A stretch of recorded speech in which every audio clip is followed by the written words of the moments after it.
Two men, both seriously ill, occupied the same small hospital room. One man, named Edward, was allowed to sit up in his bed for an hour each afternoon to help drain fluid from his lungs. His bed was next to the room's only window.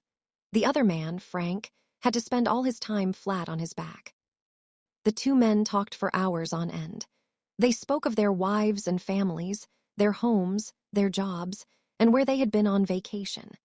Every afternoon when Edward could sit up, he would pass the time by describing to Frank all the things he could see outside the window. Frank began to live for those one-hour periods where his world would be broadened and enlivened by all the activity and color of the world outside. Edward would describe a park with a lovely lake.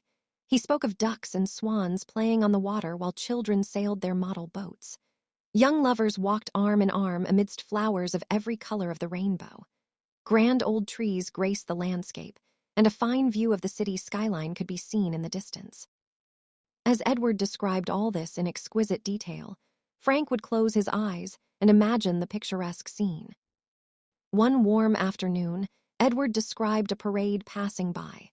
Although Frank couldn't hear the band, he could see it in his mind's eye as Edward depicted it with descriptive words.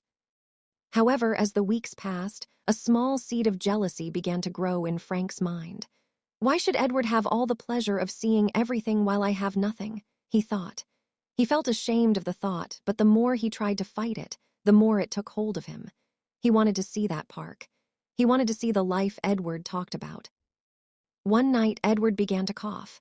He was struggling to breathe, his hand searching for the button to call for the nurse. Frank watched from across the room. He could have pressed his own call button to help his roommate, but he didn't. He stayed still, looking at the ceiling, letting the silence fill the room. Within minutes, the coughing stopped. So did the sound of breathing. The next morning, the day nurse arrived to find Edward had passed away peacefully in his sleep. She was saddened and called the hospital attendants to take the body away. As soon as it seemed appropriate, Frank asked if he could be moved next to the window.